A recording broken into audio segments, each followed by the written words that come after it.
Hi, thank you for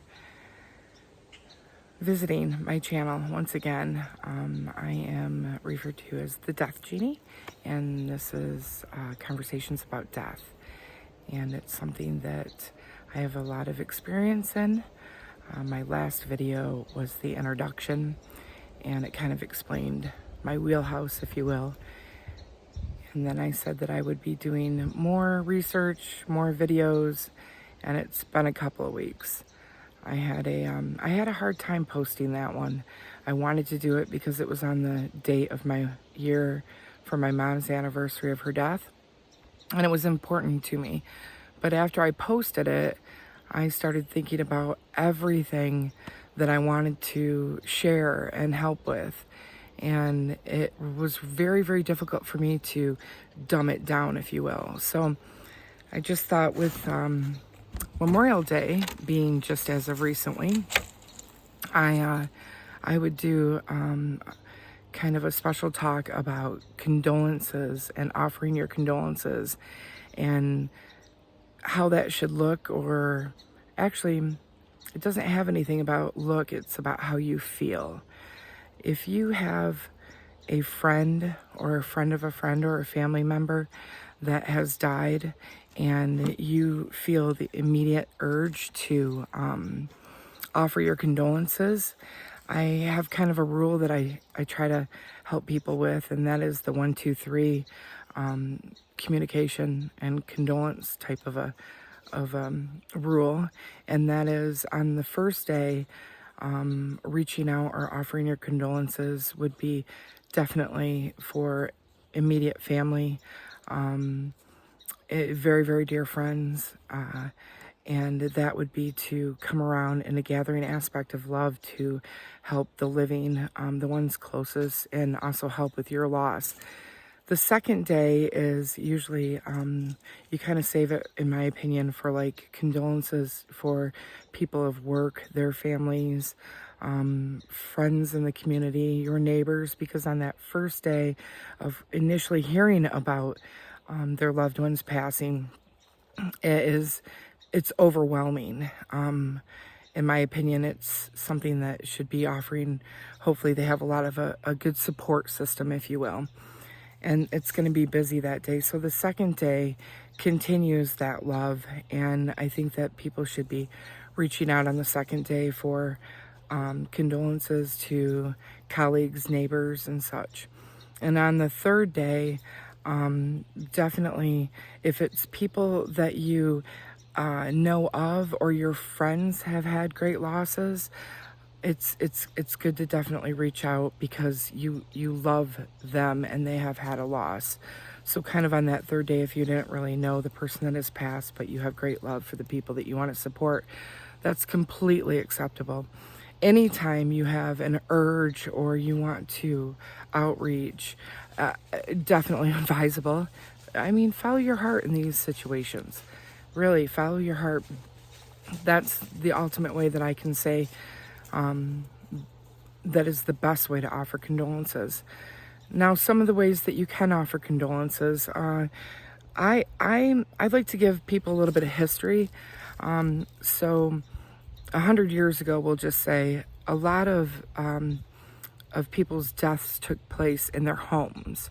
It was where people would actually come in and have conversations and try to speak amongst their loving and their neighbors before they died. There would be a time, because there weren't institutions or hospitals that they would go to, so the doctor would come to the home. So during that time was very, very special. But afterwards, after the passing of our loved ones, the wake would be at the home. People would offer their condolences, different types of religious beliefs, mirrors would be covered, different important things would be followed, and then food would be given. And that's something that I was always raised with my numerous generations of funeral directors and funeral homeowners and morticians and coroners. Food is the gathering love language.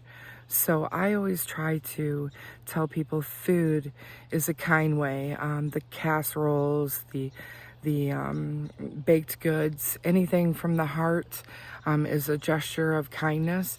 And it also helps because when people are usually calling on their loved ones or friends with their own condolences, they usually go to the home directly of either a spouse or a child if the parents are have passed. So that's important, so you can kind of offer them things to provide when people come to give their condolences as well. So it doesn't necessarily have to be for the family. That's nice, but something for the family that they can pass around and love and say thank you for coming. A couple suggestions. Baked goods are always good. Casseroles, different things that can be placed in the oven, that can be warmed up. Those are always nice. Any type of, now they have the Grubhub or different, I don't promote them or do anything, but the different cards of gift certificate type thing where people can order if they need to, or go out for a dinner because sometimes you just don't feel like cooking. So those are always nice, but I would suggest that it is of kind of know your neighbors. If you're going to send something down the street or people that aren't within your family, you want to offer your condolences, which is absolutely as it should be, and such a kind heart, gesture, and it helps those families out. But know your families.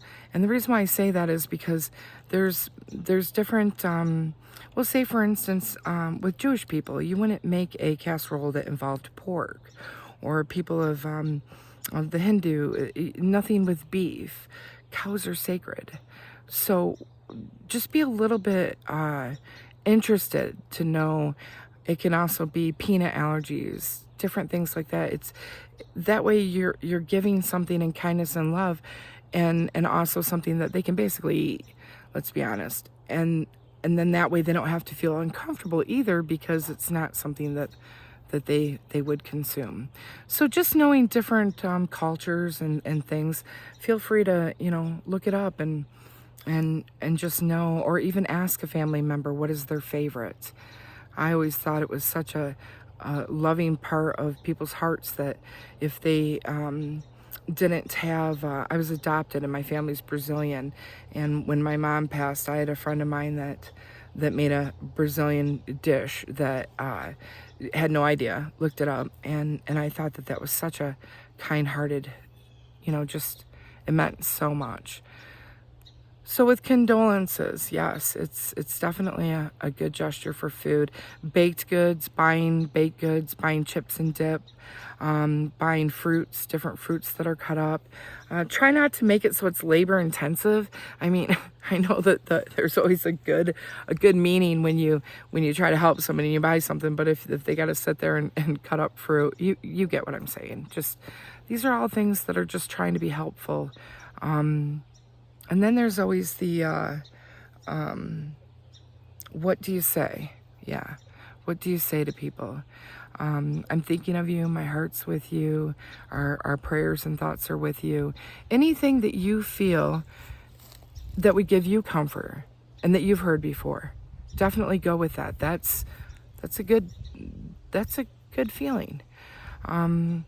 But also I want to point out that if you say things like, let us know if you need anything, or how about, let me know if I can do anything for you. If they call on you, no. And for the most part, people would be like, absolutely no problem. But yeah, for the most part, that would be most helpful, because in that grieving time, you can't think. So it's something that either you forgot about, that all of a sudden you need help with and you need to reach out, or it's basically just something you didn't think of. So with that, I'm going to continue. I'm going to try to do a video a day this week. I think that I have a couple of really good things to talk about. I think my next video will be, well, actually, I might as well just start from now talking about my next video. My next video is going to be night, thinking about your loved ones at night. And we'll go from there. So, as I always say, thank you very much, and stay upright, and I promise to do better with these videos. Thank you now. Bye.